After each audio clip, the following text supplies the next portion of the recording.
Hey everyone, welcome back to Software Testing with Ri. In this video, we are going to explore SQL joins, a crucial tool in every database tester's toolkit. Whether you are doing regression testing, ETL validation, or working with relational databases, understanding joins can help you ensure data integrity across tables. So let's break it down step by step.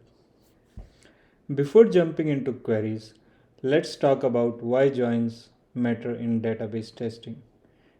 In most applications, data isn't stored in a single flat table. It's normalized, meaning it's spread across multiple related tables. As testers, our job is not just to check individual records, but to validate relationships between records across different tables. That's where SQL joins come in. They help us bring the data together and verify that everything is linked correctly. So, what exactly is a join in SQL? A join lets us combine rows from two or more tables based on a common column, typically a foreign key. For example, in an e-commerce database, you might have one table for customer and another for orders. Join allows you to check, does every order belong to a valid customer? This is especially important for validating referential integrity in relational databases. Let's look at different type of joins with the help of a simple Venn diagram visual. Inner join returns only matching rows between tables. Left join returns all rows from the left table and matching rows from the right. Right join does the reverse. Full outer join gives everything from both table matched and or unmatched. Cross join gives the Cartesian product. Every row from table A paired with every row from table B. Self join joins a table to itself. Useful in hierarchical data like employees and their managers.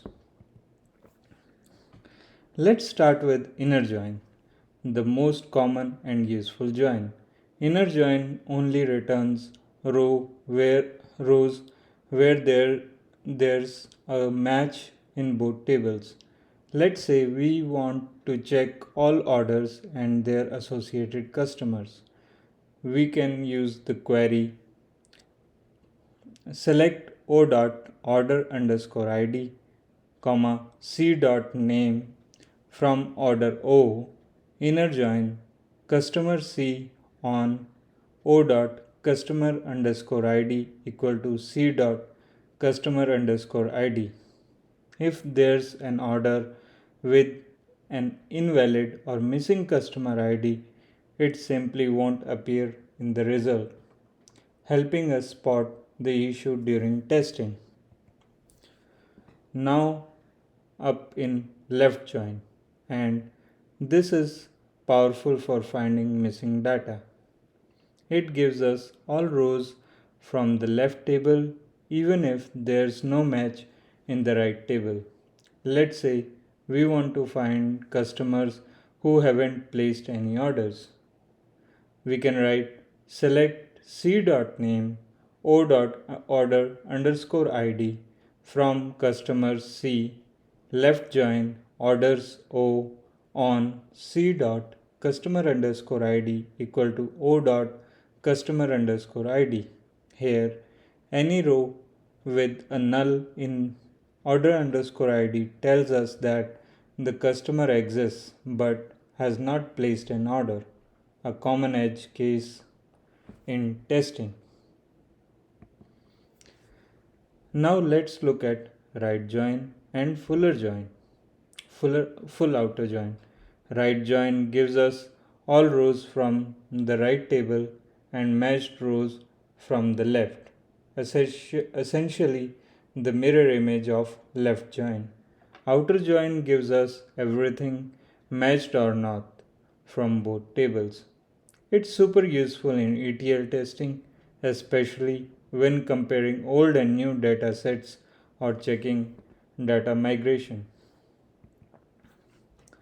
These two joins are a bit niche but still very helpful. Cross join creates all possible combinations of two tables used when generating test combinations or permutations. Self join is used when you need to compare a table to itself. For example, you might be you might use a self join to compare each employee with their manager, where both are stored in the same table. Let's look at a real life scenario where joins are essential for testers. Invoice payment matching, use inner join to check that every invoice has a corresponding payment. Detect orphans, use left join to find customers without orders. ETL validation, use full join to compare source and target tables and highlight discrepancies. These join based validations should be part of every data quality test plan. You can structure your test cases using joins like inner join to validate mandatory links like order to customer, uh, left join to detect missing relationships, full join to find mismatches in data synchronization. This approach not only makes your testing more thorough but also helps communicate results clearly to the developer team.